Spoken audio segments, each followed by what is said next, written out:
தமிழ் நெஞ்சங்களுக்கு கோடங்கியின் அன்பு வணக்கம்.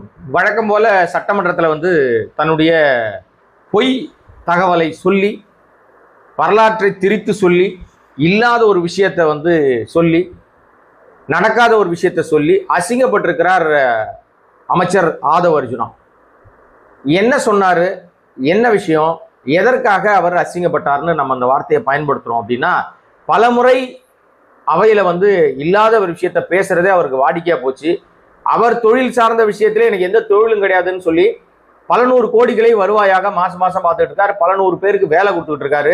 ஆனா எனக்கு எந்த தொழிலும் இல்லை அப்படின்னு சொல்லி ஒரு பொய்யை பரப்பிக்கிட்டு இருக்கிற இந்த ஆதவ் அவர்களுக்கு இன்றைக்கும் தக்க பதிலடியும் சரவெடி பதிலடியும், அவர் காலில் போட்டிருக்கிற அந்த கல்ட்டி அவருக்கே அடி கொடுத்த மாதிரியான சூழ்நிலை உருவாகியது இன்றைய சட்டமன்ற கூட்டத்தொடர். அவர் என்ன பேசினார் அப்படின்றத பத்தி தான் பார்க்க போறோம். நம்முடைய சேனலை தொடர்ந்து சப்போர்ட் பண்ணிக்கிட்டு, சப்ஸ்கிரைப் பண்ணாம பார்த்துட்டு இருக்க அன்பு நண்பர்களே, நீங்க சப்ஸ்கிரைப் பண்ணுங்க.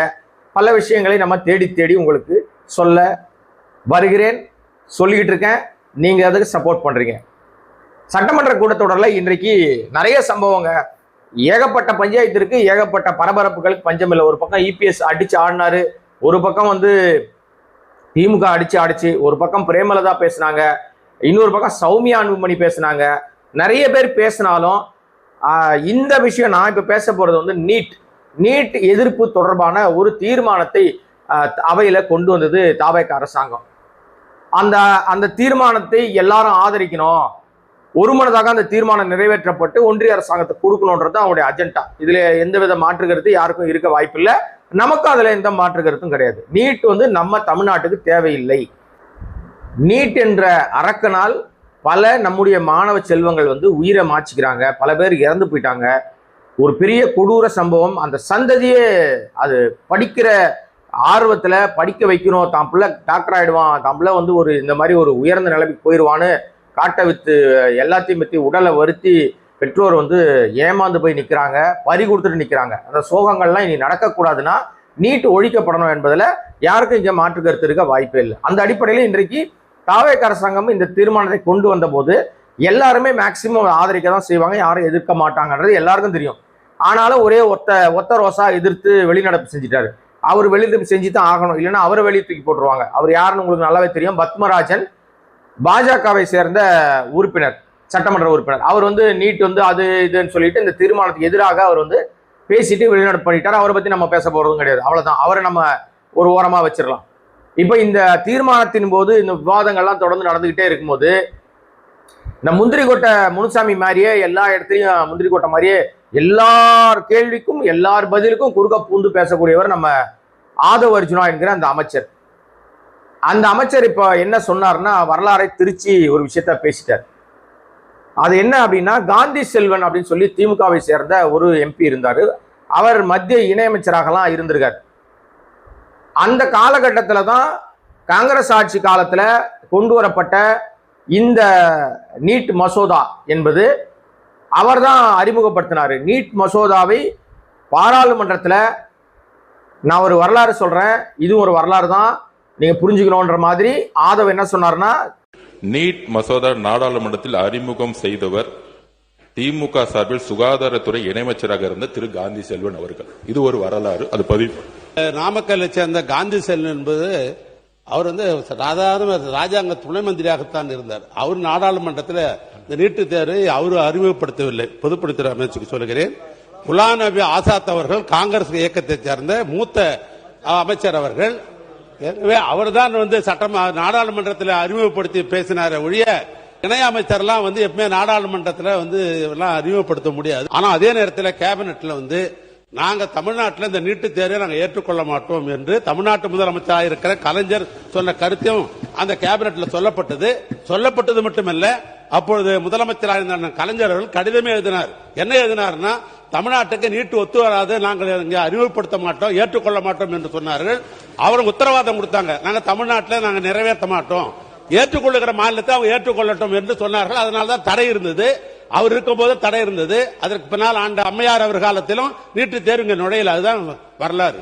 திமுகவை சேர்ந்த காந்தி செல்வன் என்பவர் தான் நீட் மசோதாவை பாராளுமன்றத்தில் தாக்கல் செய்தார். இது ஒரு வரலாறு தான், இதை புரிஞ்சுங்கன்னு சொல்லிட்டு உட்கார்ந்துட்டாரு. டக்குன்னு பார்க்குற எல்லாருக்கும், வரலாறை தொடர்ந்து பார்த்துக்கிட்டு இருக்கிறவங்களுக்கு, அரசியல் தெரிஞ்சவங்களுக்கு, நீட்டினுடைய வரலாறு தெரிஞ்சவங்களுக்கு இது பொய்ன்னு தெரியும். ஆதவர்ஜுனா பச்சையாக ஒரு பொய் சொல்லியிருக்காருன்னு தெரியும். தெரிஞ்சு சொன்னாரா, தெரியாம சொன்னாரா, எவன் அவருக்கு வந்து எழுதி கொடுத்தான், எந்த முட்டாப்பைய அவருக்கு வந்து குறிப்பு எழுதி கொடுத்தானோ அவனை கண்டிப்பா இன்னைக்கு அவனுக்கு வந்து ஒரு செருப்படி கிடைச்சிருக்கும் ஆதவால. ஏன்னா இது கொஞ்சம் ஒண்ணுமே இல்லாத விஷயத்துக்கும் ஒரு புள்ளி வச்சா கோலம் போடுற கேரக்டர் யாருன்னா நம்ம ஆதவர்ஜுனா. இப்படி ஒரு விஷயம் வந்தோடனே திமுக மேல ஒரு பழிய போட்டோம். நம்ம நீட்டுக்கு காரணமே திமுக தான் அப்படின்னு சொல்லி ஒரே அடி, நீட்டு மசோதாவை கொண்டு வந்ததே திமுகன்னு அடிச்சார். ஏவாவேலு திமுகவுடைய அமைச்சர், அவர் உடனே எந்திரிச்சு அதுக்கு பதில் சொன்னார். அமைச்சர் ஆதவ் பேசுனத வந்து முக்கியமான ஒரு விஷயத்த சொல்லியிருக்காரு, நான் வரலாற தப்பா சொல்லிட்டாரு. அது காங்கிரஸ் ஆட்சி காலத்துல கொண்டு வந்தாங்க, நாங்க அப்ப இருந்தோம், அதெல்லாம் கரெக்ட் தான். ஆனா காந்தி செல்வன் சொல்லுகிற அந்த அமைச்சர் வந்து திமுக இருக்கும்போது அவர் வந்து இணை அமைச்சர், அவர் கேபினெட் அமைச்சர் கிடையாது, இணை அமைச்சர். அந்த மசோதாவை தாக்கல் செய்தது குலாம் நபி ஆசாத் என்கிற காங்கிரஸ் அமைச்சர். அவர் தான் அந்த அவையில் அவர் தாக்கல் பண்ணாரு. அப்ப நாங்க இருந்தோம். ஆனா திமுக தான் அவையில் அந்த பில்லை கொண்டு வந்துச்சுன்னு சொல்ற மாதிரி சொல்வது பச்சை பொய்.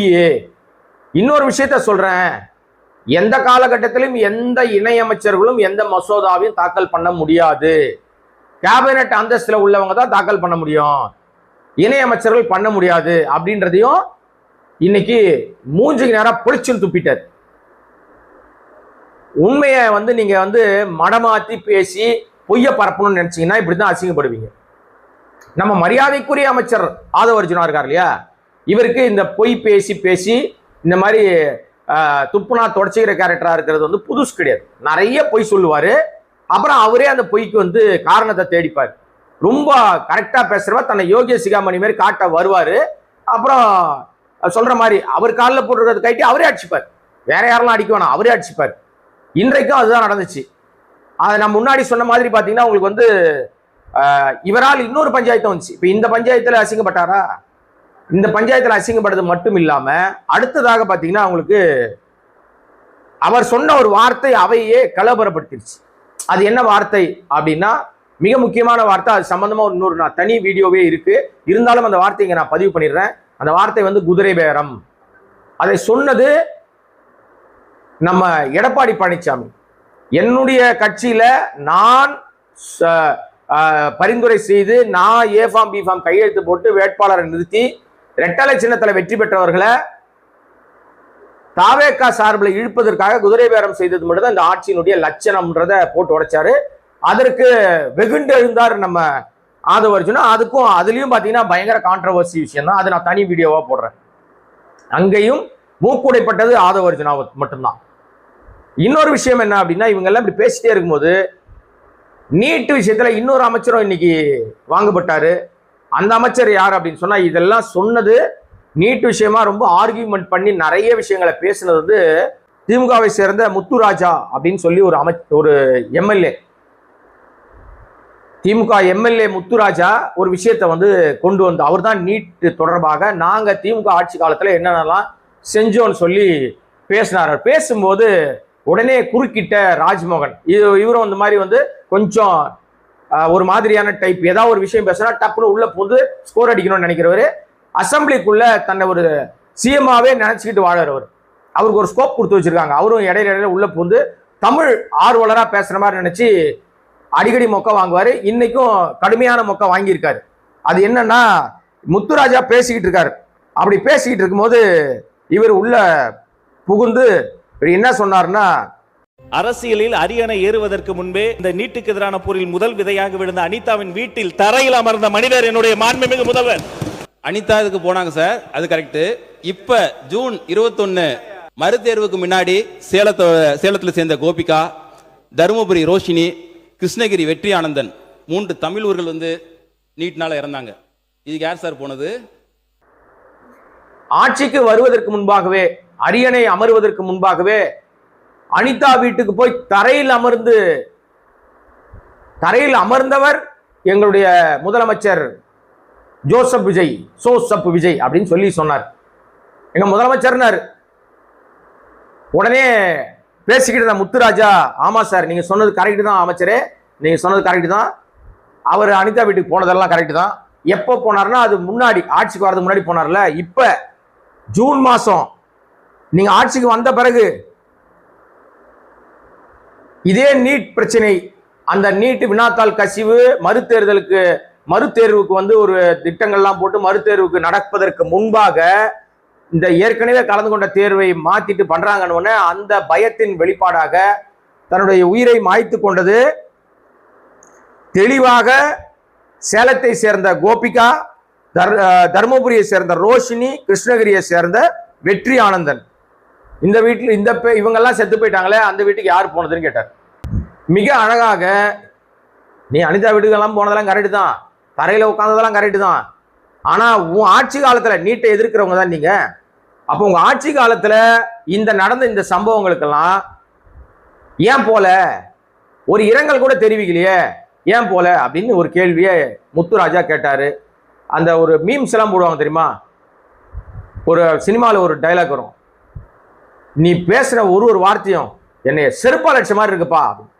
செருப்பால் அடிச்ச மாதிரிலாம் இல்லை, செருப்பால தான் அடிச்சேன்னு ஒரு டைலாக் வரும், காமெடி வரும் இல்லையா சினிமாவில். அந்த மாதிரி இவர் பேசுன அத்தனையும் எதுவுமே பேச முடியல. ஏன் இப்போ ஏஞ்சி மறுபடியும் பதில் சொல்ல வேண்டியதானே? நம்ம அமைச்சர் யார், கல்வி அமைச்சர், எல்லாத்துக்கும் முந்திரி கொட்ட மாதிரி வருவார்ல ராஜ்மோகன், இவர் கேட்டார்ல கேள்வி, பதில் சொல்ல வேண்டியதானே? பதில் சொல்ல முடியாது, ஏன்னா பதில் இல்லை அவங்க கிட்ட. அதோட விட்டுருந்தா பரவாயில்லைங்க. முத்துராஜா இன்னைக்கு சாட்டையை சொட்டி அடிச்சாரு. நீட்டுக்கு எதிராக நீங்க வந்து பேசுறீங்களே, நீட் வேணான்னு சொல்றீங்களே, உங்களை எப்படி நம்புறது? டபுள் கேம் ஆடுறீங்களே, இரட்டை வேடம் போடுகிறீர்களே. அவருடைய எக்ஸ்டால பக்கத்தில் அது எழுதியிருக்காரு.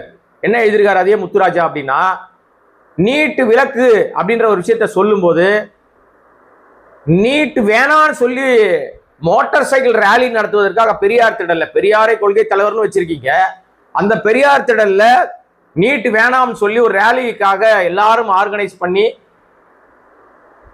அதை ரெடி பண்ணும் போது அங்கே காவல்துறையை போட்டு அடக்கி ஒடுக்கி அந்த போராட்டத்தை நீர்த்து போக செய்து, அப்படி போராட்டமே நடத்த விடாமல் தடுத்தது எந்த அரசாங்கம்னு கேட்டிருக்காரு. தாவேக அரசாங்கம் தானே.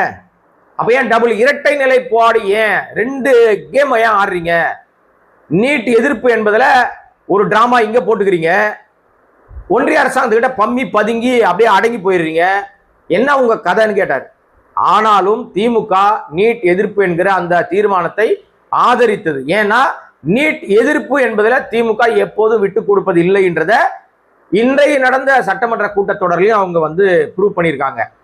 நிறைய காரசார விவாதங்கள்லாம் போச்சுங்க. நீட் நிச்சயமாகவே அதன் உறுதித்தன்மையில தாவேகா அரசு இருக்குமானா நமக்கு சந்தேகமா இருக்கு. ஏன்னா தாவேகாவுடைய தலைவராக இன்றைக்கு முதலமைச்சராக இருக்கிற சப் விஜய் வந்து நீட் கோச்சிங் சென்டர் கிட்டத்தட்ட அதற்கு பல கோடி ரூபாயை கடனாக கொடுத்து நீட் கோச்சிங் சென்டர் நடத்துவதற்கு உதவி செஞ்சிருக்கிறாரு. ஒரு நீட் கோச்சிங் சென்டர் நடத்துகிற ஒரு நிறுவனத்துக்கு பல கோடி ரூபாயை கடனாக கொடுத்ததாக அதிகாரப்பூர்வமாக கணக்கில் காட்டக்கூடிய முதலமைச்சர் சப் விஜய் வந்து எப்படி நீட் வேணான்னு சொல்லுவார்? அப்ப அது இரட்டை நிலைப்பாடு தான். இன்னைக்கு மக்கள்லாம் வெகுண்டு இருந்திருக்காங்க, கோவப்படுறாங்க, மக்களுடைய எதிர்ப்பு அதன் மீது இருப்பதனால் வேறு வழி இல்லாமல் இன்றைக்கு ஒரு தீர்மானத்தை போட்டிருக்காங்க.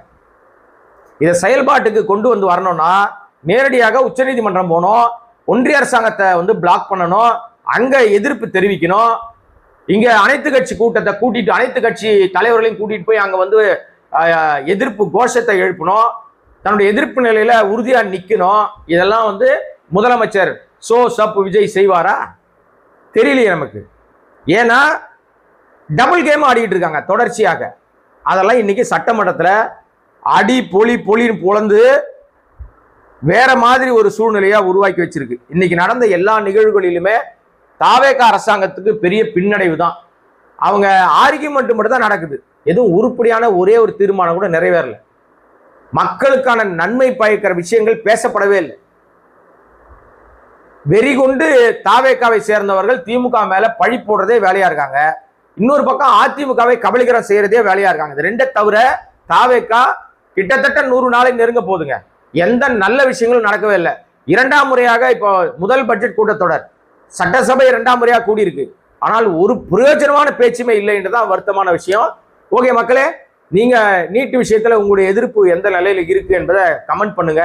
நீட் தமிழ்நாட்டுக்கு தேவையில்லை என்கிற ஒட்டுமொத்த மக்களுடைய எதிர்ப்பாக உங்களுடைய கமெண்ட்டுகள்லாம் எல்லா பக்கமும் போகும். உங்களுக்கு சார்ந்த சோசியல் மீடியாக்கள்ல, உங்களுக்கு சார்ந்த சமூக வலைதள பக்கங்கள்ல நீட் வேண்டாம் என்பதை பதிவு செஞ்சுக்கிட்டே இருங்க. அது உங்களுடைய தலையாய கடமை.